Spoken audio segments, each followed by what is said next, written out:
Пред малку пристигнавме во основното училиште Димо Хаџидимов во населба Влае.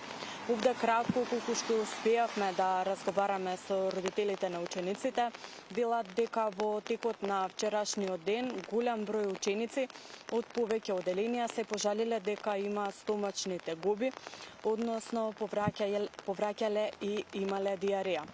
Истите ученици се упатиле на преглед, каде што докторката се посомневала за можно труење, бидејќи учениците имале слични симптоми, а се од исто училиште. Таа случајот го пријавила во општината и во Институтот за јавно здравје. Според информациите кои ги имам, од утринава овде се екипи кои земаат примероци за да испитаат водата, а тука е тим од Институтот за јавно здравје кој зема мостри од кујната. Резултатите треба да покажат дали навистина станува збор за труење. Директорката на училиштето со која разговаравме утринава вели дека навистина постои овој проблем, но ниту таа не знае која е причината за тоа. Повеќе детали слушаме од телефонскиот разговор со директорката Николовска. Немаме точна бројка, бидејќи наставата тече. Веќе има и ученици кои што следат настава. Следиме по оделенија да видиме каква е бројката што пројавиле децата симптоми со повраќање со болки во стомакот. Чекаме резултати официјални да видиме дали се работи за нешто што е поврзано со храна или некој вирус, така да тука сме и постојано следиме. Дали се земени брисови од кујната? Информациите се пратени, затоа спомнав, чекаме информации да видиме, информирани се секако, да видиме за што се работи и каде е причинителот на се ова.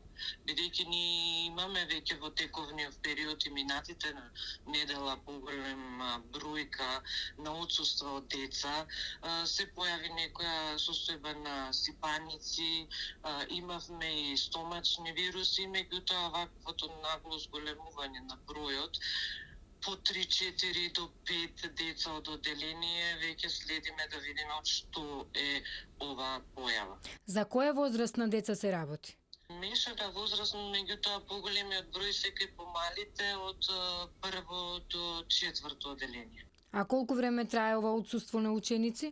Ова е веќе, ние следиме од почетокот на годината, меѓутоа последниве 2-3 недели се зголемува бројот на отсуства.